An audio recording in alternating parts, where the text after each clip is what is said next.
In my 5C framework for building an inclusive brand, the second C is all about customer intimacy.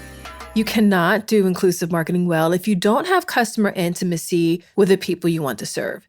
You will not achieve the results you desire over the long term if you don't have a good degree of customer intimacy with the people you want to serve.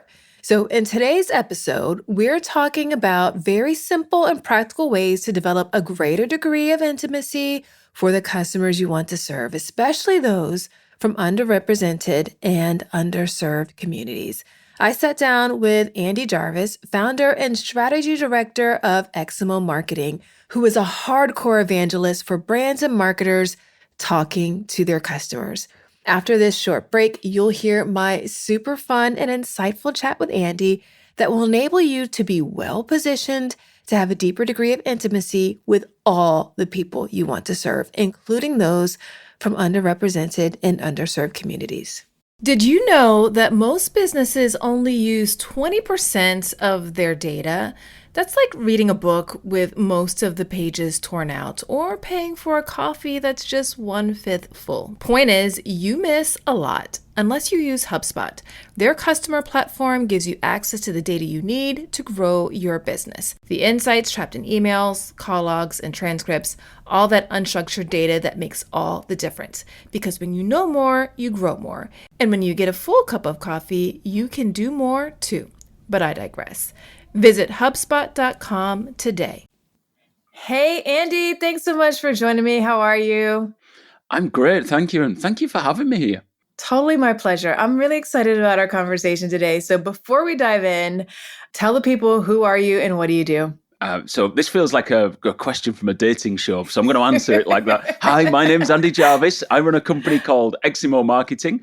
We are based in Belfast in Northern Ireland and Liverpool in England. We do marketing strategy for medium-sized companies mostly. Worked with some big guys, but mostly medium-sized companies, often when they're launching new products, moving into new markets, that type of thing. You know, when the marketing team's fully committed, they're busy doing all the day-to-day things, but then leadership drops something on them and they need some help. That tends to be where I get involved. So it's great fun.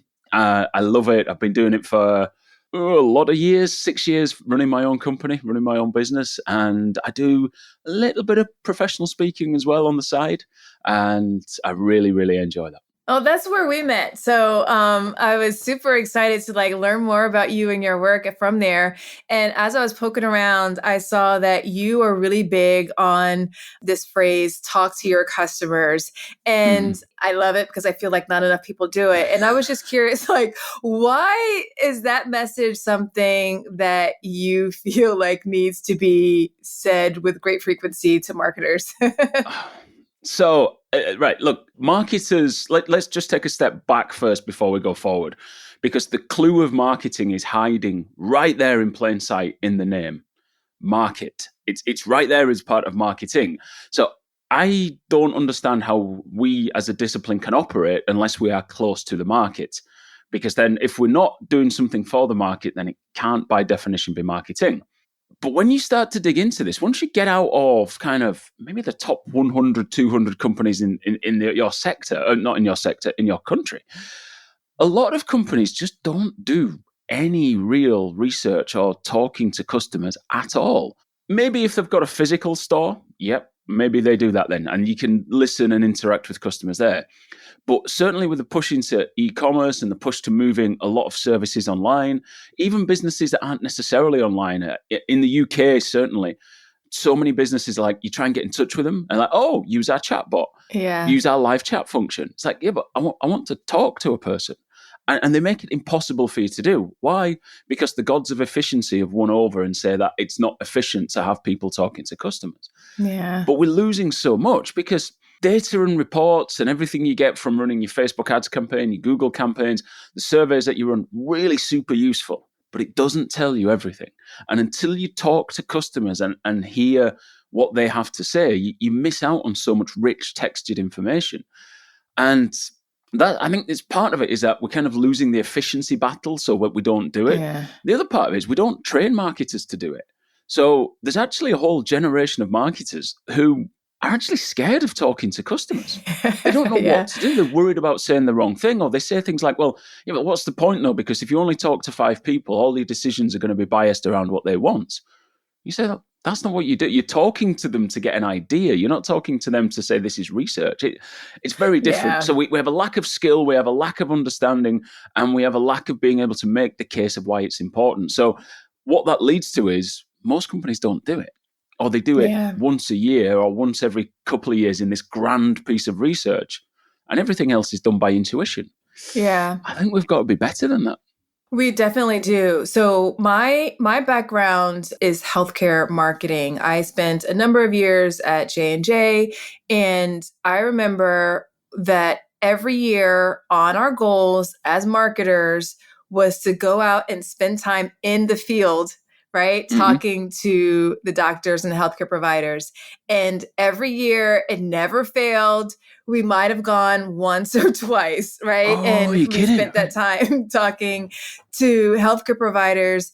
And you're right, like it was one of those things. We might have been out in the field, but a lot of times we were, of course, with our sales reps, but we were just kind of like tagging along. We weren't actually having conversations either, because I think a lot of people are like, I don't want to say the wrong thing. I don't want to mess up. And it just kind of goes into that thing of like, we're spending all this time because we're too busy doing whatever it is we were doing in the office to talk to our customers. And whenever we were in front of them, we had no idea what to say. So it just kind of felt like this bumbling sort of thing where. I would guess as well that when you were doing those ride-alongs, you saw them as an annoyance rather than part of your job. So you're going out with a sales rep for a day or 2 days out of your diary. And actually that's a day or 2 days that you're not doing work. And I was like, flip it around. This is the most important 2 days in your year. And there's companies, McDonald's do a lot wrong, but hats off to them. Everyone who works at McDonald's in marketing in senior positions spends 1 week a year in a restaurant. Now, nice. I think the word restaurant works very hard for McDonald's, right? It's not a restaurant, but they work in there. They serve customers. They sweep floors. I mean, you've got like the most senior marketing person in McDonald's. Once a year, you can see that person sweeping a floor in a restaurant somewhere near them, flipping burgers one day, doing the fries the next day on the drive-through window. That keeps you really close to the customer. You see what people do when they're in store. You understand the questions they ask. You understand when people stand there and go, can I have, is there a pickle in that? And can you soup it? All those questions you get because you're there. And I think it's wonderful that they do that. Yeah, I think it goes deeper to having these conversations. There's a couple of things. Talking to customers, spending time with them, building relationships with them. Not only does it help you understand kind of just what's on their mind, what they're thinking about, but it helps you get a better understanding of really what is the journey and the customer experience, because there's a big difference with the way that you think something's going to work in theory, the way you might have designed it, and to the way it actually works and the way it actually plays out. So that's another benefit. It's like you just actually see, does this work or not? And is this something that they even need? Absolutely. You know, that, whether you call it market testing or whatever, but once you get out into the wild and you see how the decisions people make. So if you're a retailer or if you're a product that sits in a retailer, just watching how people navigate the shelves of a supermarket or a store, where they stop, where they spend time, how many products do they pick up and put down. So I worked with a fake tanning brand. This is 7 or 8 years ago. Okay. And look, anybody watching the video will be looking at the two of us and going, So I have absolutely no idea of what the customer goes through when they go into a fake tan brand, because I have an inbuilt tan. So I don't need, it's something I've never had to worry about. So I went and stood in the pharmacy. It's over here. It was a company called Boots, which is a bit like CVS in the States. So I went and stood in the British equivalent of CVS for 3 afternoons as part of this and just watched. You know, I probably looked a little bit creepy, but I kind of just stood and watched. It was a brand that was aimed at kind of younger end of the market, women under the age of 21. it was a company that had lots of products at different age ranges, but this was a cheaper product at the younger end. And just watching how girls would come up, pick it up, show it to the friends, talk to each other, put it down, see what the price is, look for promotions, and just really get under the skin of how people buy this product. Now, I had to do that because I had no background in it before. But it's really difficult when you are in an industry and a product, you have 15 years experience, you just think you know the product or you know the customer. Yeah. And I think we just need to be a little bit more humble than that and say, do you know what, every year I have to go out, every quarter I have to go out and check this and try this and understand again. Yeah. Because things change. Yeah. I think the biggest takeaway for me that I'm getting from what you're saying and this whole concept is talking to your customers is not the same as doing market research. Because I think as marketers, by default, we spend a lot of time, let me look at the research and I'm going to get these insights based upon what this research report is telling me. And that isn't the same. It reminds me of like whenever I was learning Spanish and whenever like I would learn it from the applications, but like when I actually tried to use that same kind of Spanish, when I was actually out trying to talk to people, what they were saying was not what I was learning, right?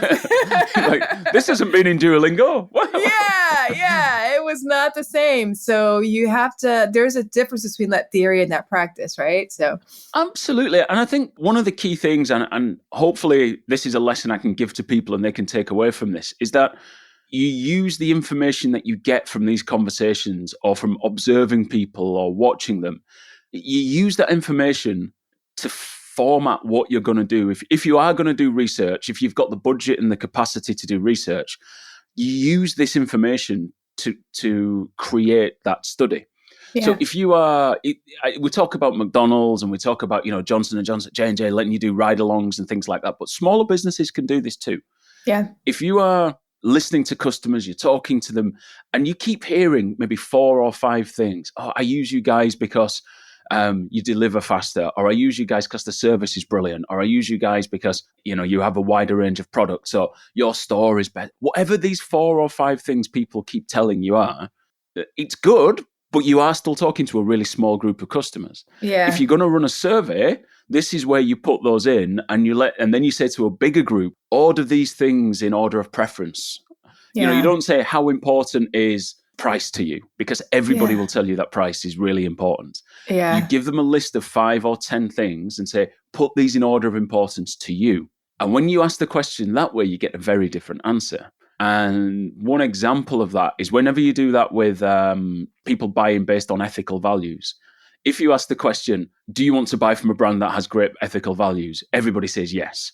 When you ask people to put it in order of preference, it always comes about 7th or 8th behind things like delivery time, price, quality of product, returns policy. And that makes sense. But you've got to ask the question the right way. So you say, here's the things we're hearing in these discussions. Let's put it out to the market and say, right, now tell us the rest. Yeah. So if you've got budget to do surveys, use the talking to customers to inform that. Use it to start to have those wider discussions. Don't launch a new product on the fact that you've spoken to 7 people. Yeah. But use it to start building into what you're doing next. Yeah. All right. So I'm curious from your point of view. Let's do a little bit of a true or false type of thing. I'm going to give you a statement. I want to see like if you have what your thought is on the statement. Underrepresented and underserved communities, people who've got differences, people who are often ignored by brands based upon their identity, they probably wouldn't be so underrepresented and underserved if more marketers actually talk to people from these communities. What's your thought on that? True or false? Hard agree. True. Okay. Look, we all have bias. Everybody has a bias in some way or another. And I think what happens in marketers, I could only talk from a UK perspective, so all the research I've seen is very UK centric. Okay. But you look at marketing agencies, I think it's 84% of marketing agency staff are under the age of 40. Wow. That makes us a very strange, I'm over 40, but that makes marketing agencies a very, very strange place, full of young people, mainly university educated, very middle class. That's a very narrow subset of society. And if you only have those people making decisions about what the rest of society is and they haven't spoken to them, you start to have problems. And things like Kendall Jenner saving racism with Pepsi, you're like, that just smacks me of a campaign developed by university-educated marketers who've never actually spoken to anyone who's not Kendall Jenner or her agent. Right. I do some teaching, some lecturing at Liverpool University. And just the other week, I gave the students a challenge, and 20 to 23, maybe these students are. And somebody said, pensioners or seniors, as you'd probably say in the US, seniors and people over 40 don't know how to use cell phones. Okay. I'm like, right, okay, well, I'm marking your final assignment, your final paper, and I can tell you now you've failed already. So I'm like, yeah. Ouch. I mean, that hurts. So that cut me real deep, real deep. But from the perception of 20-somethings sat around in a circle, once you're over 40, you are a pensioner. You know, and they think that people over 40 must have Zimmer frames and, you know, don't use old mobile phones, cell phones. They don't know how to use them. This is their perception of what happens when you get old. Yeah. And the only way around that is to go out and meet people who are over 40, over 60, over 70, or better still, bring them in to be part of your team. Yeah. And then you go, oh, you still like to go to a club and you're 44. Yeah. Yes, I do like to go to a club and I'm 44. You know, all these things. So the more you talk to people, the more you realize that, okay, this is what this group looks like. So I think underrepresented, underserved communities would 100% be better served by marketers and the marketing community if we got off the chair, got out from behind the screen and went to speak to them. Yeah, I think that, I'm somebody with a lot of differences. So I'm like been on the receiving end of like this underrepresented and underserved thing. One of the things I talk about a lot is like the gluten-free diet that I follow. And people who don't have to follow this diet, never thought crosses their mind. They don't think about it. But once you have somebody in your inner circle who is, and you talk to them and you observe them, you see like the thought process that they go through, it changes the way you kind of think about going about, whenever you're going to eat together. We're planning my mom's 70th birthday, and she just sent a note to me and my sister, and she's like, can you all pick the restaurant, a restaurant that's going to work for you all? But how does that happen? She's talked to us, she spent time with us, she knows that it's important that we have something to eat too.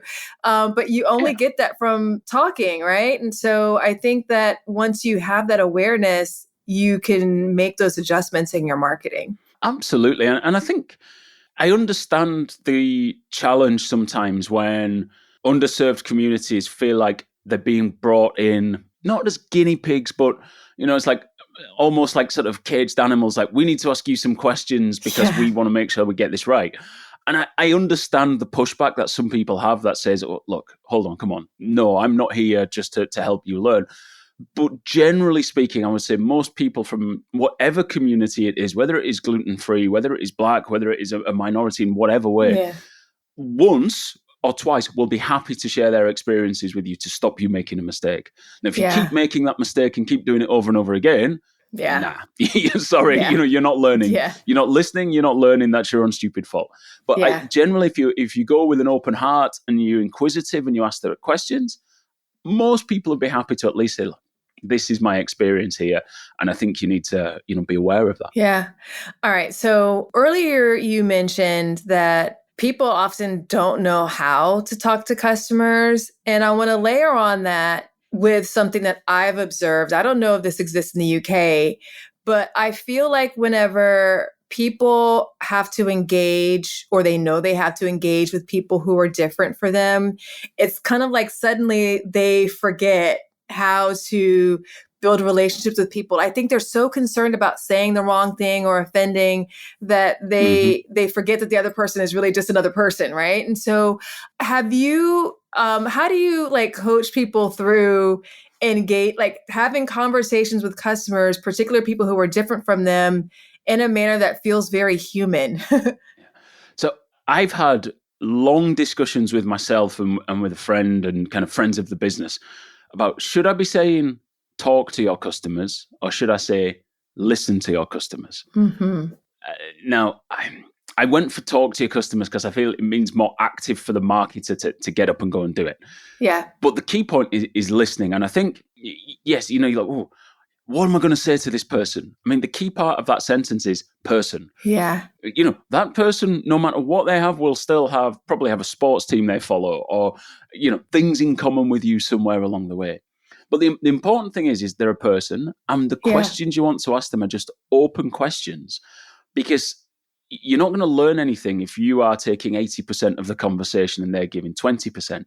This needs to be you doing 10% of the talking and them doing 90%. Yeah. So as long as you're asking open questions which are about the problem that your product solves, because remember, it's all very product specific. So when you're doing tanning products, you're asking very different questions to if you're working with a building supplier.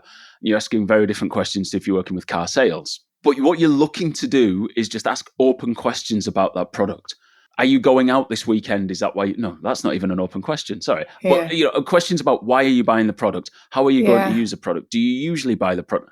Those sorts of things that just get people talking. Just ask them about it. One of the things that we discovered, back to that tanning example, is that Thursday is tanning day, apparently. Because if you're going to go out the weekend, you don't tan on a Friday, but you don't want to tan on a Tuesday or a Wednesday because then your tan might wear off. So Thursday is tanning day.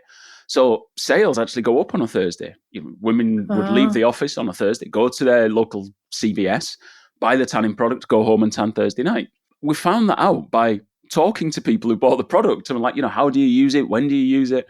And just asking the question. And then once somebody starts talking about that, everybody starts talking, oh, I do Thursday tanning too. Oh. And everybody didn't know everyone else tanned on a Thursday, but they did. Yeah. And okay. Now, that was only a small group of people, but when we tested that further and further, we were like, oh, this is what everybody does. This is how people tan. Young girls tan on Thursday to go out Friday.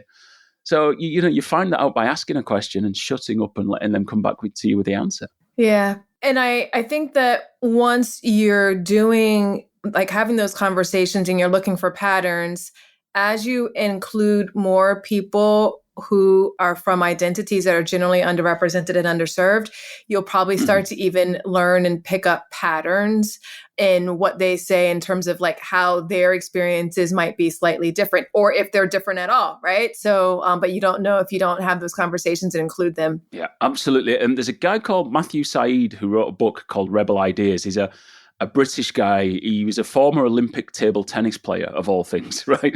But he's really fascinating, great writer. And in Rebel Ideas, he talks about a visual representation of how underserved communities and diverse thinking works. And if you think of it as a box, and if all you do is talk to university-educated, under 40 marketers, right?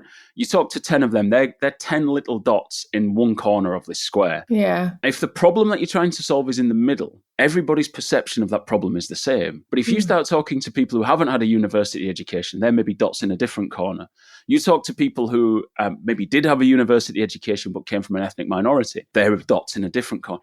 And all of a sudden, you're all looking at the same problem, but the perception's very different. And I've used that diagram and I've used that example with so many clients. Some clients are like, well, why do we need to do this? There is still, sadly, a lot of people asking that question. Yeah. When you visualize it in a very different way, rather than me shouting at them and going, you're just an idiot, of course we need to do this. You show them a visual representation like that and they're like, oh, we're going to get better things, aren't we, out of this by doing this because we've got different perspective on the problem. Amen. Let's do it. So it's good to get that perspective from different communities at all times. It's not an add-on. It's not a let's do a diversity thing. It's how you do better marketing is by talking to more and diverse people. Yeah. Okay, I've got another podcast recommendation for you. It's Augmenters, hosted by Julie Meyer and Jimmy Edgerton, and it's brought to you by the HubSpot Podcast Network, the audio destination for business professionals. So on this show, Julie and Jimmy dive into mentoring and explore ways to augment and refresh the mentoring environment. They're using 8 core principles that weave relevant spirit guides and diverse guests, and Julie and Jimmy use a lot of humor and practical tips to help mentors and mentees get further faster together. There's so many great episodes to tune into for this show, but one that you might find especially interesting is their latest episode, number 120, Mentoring Across Gender, Men as Allies and Mentors. Listen to Augmentors wherever you get your podcasts. How do you recommend that brand teams incorporate what they're learning from talking to people in their plans? Because I know a lot of times people are like, oh, this is our 2024 plan that we've created 6 months ago. And then we're going to like, how do you adjust and adapt if you need to? It's really tough. I mean, this is a market research problem. I know we're confusing the two things, but on a big level, you've probably seen this and I've seen it loads where companies have spent tens of thousands of dollars on market research reports. And you're like, oh, where's that report that was done before? And it's this, and it's holding up somebody's desk. You're like, oh yeah, we don't really use, and I know how much you paid for that and you don't use it. So the thing for me is little and often is bring those insights and the things you learn into those team meetings and talk about them. And I love asking people, almost not putting people on the spot. You could put it on the agenda if you want, but say, right, okay, you tell us one thing, Sonia, that you learned from talking to a customer this month. Yeah. And if it's on the agenda, now sometimes these are just little things. And sometimes these are things that might have you going, yeah, maybe we should start, maybe we could talk to operations about that. Or should we consider? No, at no point should you completely change all your processes on one bit of feedback from one customer. Which happens all the time, by the way. It does. It happens all the time. I call it handbrake marketing. You know, when you see like Fast and the Furious where they pull the handbrake up and spin the wheel and go off in a different direction. It's like that. You're like, what are you doing? Have a strategy. You keep going towards those goals. But I think the key thing is you either start seeing the patterns or you ask the question and you say, maybe if you're in a bigger organization, you've got customer services is maybe a different division to here and sales is over there. That means you have to go and have a conversation with them. Going, are you hearing this? And then, yeah, we do, but we don't know what to do about it. Are you hearing this? Yeah, we hear it all the time. Right. Yeah. We have a problem. Maybe we should look at this. Yeah. It doesn't mean you change it. And if you're in a smaller organization, my only bit of advice is, so one of my key things for small organizations is if you're struggling to talk to customers, look at customer reviews and either read them or try and get in touch with them or reply and say, look, would love to talk to you about this experience. Can we arrange a call? The key thing to do with that is don't just talk to the negative customers. There's a natural focus to say, let's talk to the people who've left a negative review. Let's ring up the complaint and understand what the complaint was. Absolutely do that. But if you only do that, you start to see the world in this myopic view of everything must be terrible because everyone I speak to tells me bad things. Yeah. You also need to ring the 5-star reviews as well and say, can we have a call? I'd love to understand a little bit more about why your experience was 5 stars.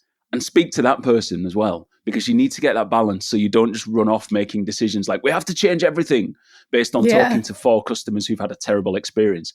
You might only need to change one thing, and that might just be the person who answers the phone or the person who takes their order. You might they just need a bit more training because this always happens on a Monday at 8 p.m. Yeah. So don't change everything. You have to get that balance.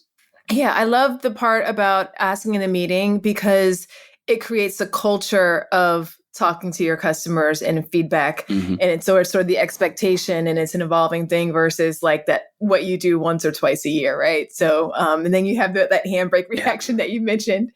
Yeah, and I think, like you say, that whole day out of the diary to go on and ride along or to go on top, it just feels like, but if you're constantly just trying to stay on top of that or, just reading some reviews, then it's not as good as talking to customers, but I understand real life in real businesses. You're not going to be able to spend a day a week out talking to customers. I know that. Yeah. But you can read reviews once a week. You can spend 20 minutes reading every review that's come in that week. Yeah. And then once a quarter, get out and talk to some customers and go, we're seeing a lot of complaints about X and Y. What's your take on that? It makes a big difference. All right. One thing I want to switch gears slightly because I want to get your experiences as a consumer. Can you tell me about a time where a brand made you feel like you belonged? I love this question, and I have a really obvious answer, and I don't want to give it because it's a company that's really hard to replicate. So if you're on the other side of this podcast, you're listening going, yeah, that's great, but how are we ever going to do that? So I'm going to give you a big example and a little example. Okay. We met at Disney. Now, I'm British. I am completely anti the whole American, you've got to say have a nice day to people. It's like, I'll decide if I'm having a nice day. I'm having a bad day. My car just broke down. I'm skint. I have no money. You've just charged me $8 for a coffee. Stop telling me to have a nice day. Leave me alone. I'm quite cynical in that sort of way. I got to Disney and everyone's like, have a nice day, y'all. It was my birthday when I got there and they gave me a birthday button. And you've never I was 12 feet tall walking down the corridor with my Disney birthday button on. And I was so impressed with how they just walked the line, in my eyes, perfectly between personalizing, saying hello to me, chatting to me when it was obvious that I wanted to engage with somebody, maybe while I'm waiting for a coffee or a meal, but also just like when I'm in a rush going between two events, people would walk past you and just kind of leave you alone. I thought they had it really well nailed down and kind of made me feel, in a sea of hundreds of thousands of people, no doubt, made me feel like my experience at Disney meant something to them, which I thought was really, really nice to do and very difficult to do at scale. But on the other side of that, I have a little coffee shop that I go to. There's 3 staff work there. And every one of those staff, and I go fairly regularly, but every one of those staff knows me by name. They know the 2 drinks that I order, depending on what day. They'll be like, "Oh, is it this day or that day?" But it's not just we're not friends, right? We're not best mates or anything like that. But they have a really nice line between engaging with you, delivering your drink, taking the money, and it's just all very on the money. They know that if I go in on a Saturday, I'm coming in to eat, and it's like, oh, there's a table here, I'll bring the menus up. I feel like I matter to them, and I think that's really important in a small business, which is relatively easy to do if you just have the right staff and the right training. Yeah. I love that you gave both of those examples, and particularly the Disney one I take great interest in it because it just shows that you can bottle that thing that exists. I think a lot of times people feel like once you grow bigger, you'll lose that thing naturally. But what I love about Disney is they have systematized it so that they don't. I went a couple of years ago to the Disney Institute where they taught this exact thing, like how to do this. And how they do it on scale. And it was an amazing 4-day training just to kind of go behind the curtain and see like how they do it and then see it in the parks and the way it's relevant and think about how we apply it to our own businesses. My takeaway was that the training, and I didn't know there was a Disney Institute, but my takeaway from the day was that the training was fantastic. Yeah. And it felt like everybody was trained. That was the other thing. I was I was out running quite early one morning, and the grounds staff were out like re-putting plants out and watering areas and things like that. Now, most businesses I know in Britain wouldn't even bother training them in customer service and hospitality. They'd train them in how to dig holes, how to put plants in the ground. The mainly guys doing that job and I'm running laps around the lake, were all trained to the same level of customer service as the person who checked me in. And I knew that when I stopped to stretch and they were talking and it was just lovely. I was like, they've had the customer service training too. Yep. The security, they have security at Disney to stop you taking guns into certain parts of the park. I get hassled by security in lots of places.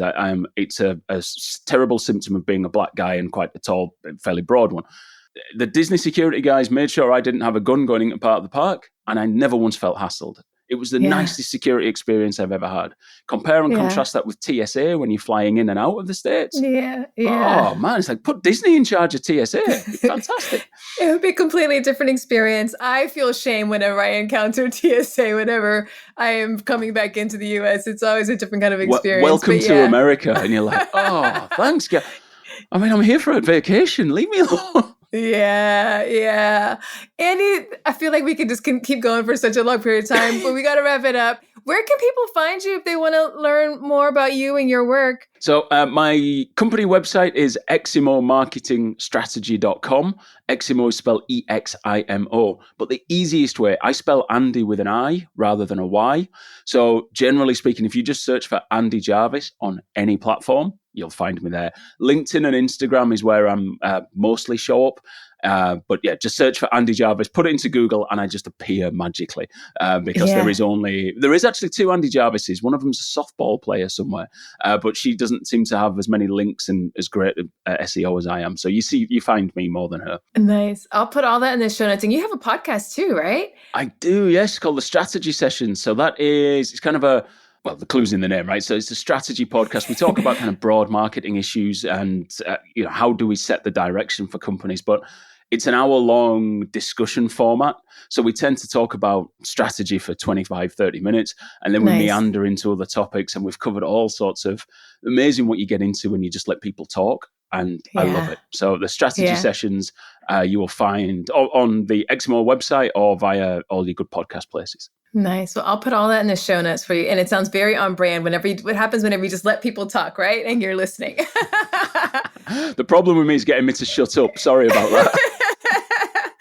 Any parting words of wisdom for marketers and business leaders who want to do a better job of talking to their customers, particularly those from underrepresented and underserved communities? I think my one bit of parting wisdom would be just start. Start where you are. To quote Arthur Ashe, use what you have, do what you can. Small businesses listen, be like, oh, we don't have the resources. Everyone can talk to a customer. It doesn't matter whether you are the biggest company in the world or the smallest company that's just started.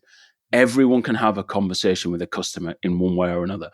Start having a conversation and then build another one, and find a way to feed that back. But just get started. It will put you miles in front of 98% of the competition by talking to customers and understanding their problems. It will. Thank you so much, Andi, for stopping by. Thank you for having me. I've had a great time. I hope you enjoyed that chat with Andi as much as I did. And more importantly, I hope you've got some great ideas on how to move forward, developing a deeper degree of intimacy with the people you want to serve. It is totally worth your effort. That's it for today's show. If you liked it, I'd totally appreciate it if you'd share it with a friend, colleague, and or your network, and leave a rating and review for it in your podcast player of choice.